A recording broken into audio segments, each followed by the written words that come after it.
2021 തുടർഭരണം CPM നേടിയ സമയത്ത് തുടർ പരാജയം UDF-ന് ഉണ്ടായ സമയത്ത് ഈ പാർട്ടിയെ തിരിച്ചു കൊണ്ടുവരാൻ ഏൽപ്പിച്ച ആളാണ് വി ഡി സതീശൻ. സ്വാഭാവികമായും ആ പാർട്ടിയെ തിരിച്ചു കൊണ്ടുവന്നുവെങ്കിൽ അതിൽ അദ്ദേഹത്തിന് വളരെ നാച്ചുറലായ ഒരു ക്ലെയിം ഉണ്ട് എന്നതാണ് എൻ്റെ പക്ഷം. രമേശ് ചെന്നിത്തല മോശപ്പെട്ട നേതാവാണെന്ന് എനിക്ക് പക്ഷമില്ല. രമേശ് ചെന്നിത്തല നല്ല ലീഡറാണ്, നന്നായിട്ട് രാഷ്ട്രീയം പറയാൻ കഴിയും, ഈ പറയുന്ന നയചാതുരിയുള്ള നേതാവാണ്, ഒരു മനസ്സിലൊരു നന്മയൊക്കെ ഉള്ള ഒരു നേതാവാണ്. ഇതൊന്നും മറ്റുള്ളവർക്കില്ല എന്നല്ല ഞാൻ പറയുന്നത് കേട്ടോ. സ്നേഹമുള്ള മനുഷ്യനാണ്, കൂടെ നിൽക്കുന്നവരെ ഒപ്പം നിർത്തുന്ന ആളാണ്, ഇതൊക്കെ ശരിയാണ്. പക്ഷേ രമേശ് ചെന്നിത്തലയിൽ നിന്ന് ആ ഉത്തരവാദിത്തം കോൺഗ്രസിന്റെ ഹൈക്കമാൻഡാണ് എടുത്ത് വി ഡി സതീശന് കൊടുക്കുന്നത്. സ്വാഭാവികമായും ട്രസ്റ്റ് കൂടുതൽ വി ഡി സതീശനായിരുന്ന ട്രസ്റ്റ് അദ്ദേഹം പാലിച്ചു എന്നതുകൂടി നമ്മൾ മനസ്സിലാക്കേണ്ടത്. ഇനി കെ സി വേണുഗോപാൽ ഈ ഇലക്ഷന്റെ പാറ്റേൺ ആണ്.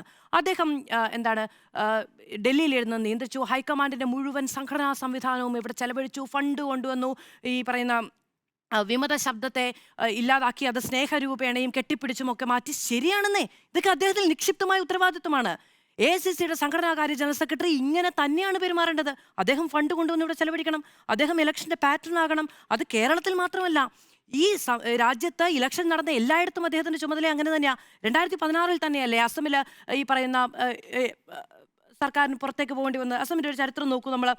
അസം യുണൈറ്റഡ് മുസ്ലിം പാർട്ടിയും ഇന്ത്യൻ നാഷണൽ കോൺഗ്രസും മാറി മാറി ഭരിച്ച ചരിത്രമാണ് അസമിനുള്ളത്. ഈ അടിയന്തരാവസ്ഥയ്ക്ക് ശേഷം മാത്രം ജനതാ പാർട്ടി 2 തവണ ഭരിച്ചു, അല്ലാതെ അവിടെ BJP ഉണ്ടായിട്ടില്ല. പിന്നീട് തിരിച്ചു വന്ന് ഈ പറയുന്ന തരുൺ ഗൊഗോയ് 2014 ഇറങ്ങി 2 തവണ മാത്രമാണ് BJP ഭരിച്ചത്. കേരളത്തിനൊപ്പം അധികാരം നഷ്ടം വന്ന സംസ്ഥാനം. അവിടെ എന്തുകൊണ്ടാണ് പാറ്റേൺ ആവാതിരുന്നത്? അവിടെ എന്താ ഫണ്ട് കൊണ്ട് കൊടുക്കാതിരുന്നത്? അവിടെ കോൺഗ്രസിന് അനുകൂലമായ സംഘടനാ സംവിധാനവും ജനപ്രിയരായ നേതാക്കളും ഒക്കെ ഉണ്ടല്ലോ എന്ന് ചോദിക്കുന്നുണ്ട് ഇന്ന് സമൂഹ മാധ്യമങ്ങളിൽ വി ഡി സതീശനെ അനുകൂലിക്കുന്നവർ. ഇതിപ്പോൾ ഞാൻ കണ്ടുപിടിച്ചൊന്നുമല്ല, ഈ പറയുന്ന പോസ്റ്റർ വാറിൽ ഉള്ള തിയറി തന്നെയാണ്. അപ്പോൾ അവിടെ സാധ്യമാകാതിരുന്നത് ഇവിടെ സാധ്യമാകുമ്പോൾ അതിൻ്റെ മാത്രം ഉത്തരവാദിത്തം ഏറ്റെടുക്കുകയാണെങ്കിൽ അസമിലെ പരാജയത്തിന് ഉത്തരവാദിത്വം ഇല്ലേ? അതും സംഘടനാകാര്യ ജനറൽ സെക്രട്ടറിക്ക് ഉത്തരവാദിത്തമുള്ളൊരു കാര്യമല്ലേ? അപ്പോൾ അവിടെ സാധ്യമാകാത്തത് ഇവിടെ സാധ്യമാകുന്ന സമയത്ത് ഇവിടെ വേറൊരു ഫാക്ടർ ഉള്ളത് വി ഡി സതീശനാ.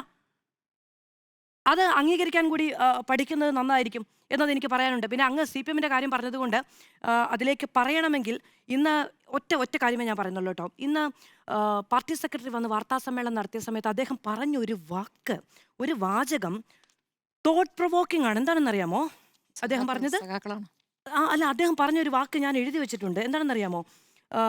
ഈ സഖാക്കൾക്ക്, അണികൾക്ക് നിർഭയത്വത്തോടു കൂടിയ അഭിപ്രായ പ്രകടനം നടത്താമെന്ന്. അപ്പൊ ഇത്രയും കാലോ ഈ പ്രശ്നത്തെക്കുറിച്ച് നിർഭയത്വത്തോടു കൂടി സഖാക്കൾക്ക് അഭിപ്രായം പറയാനുള്ള സാഹചര്യം ഒരുക്കുന്നു. അപ്പൊ ഇത്രയും കാലം ഈ പാർട്ടിയിൽ ഇത് ഉണ്ടായിരുന്നില്ലേ?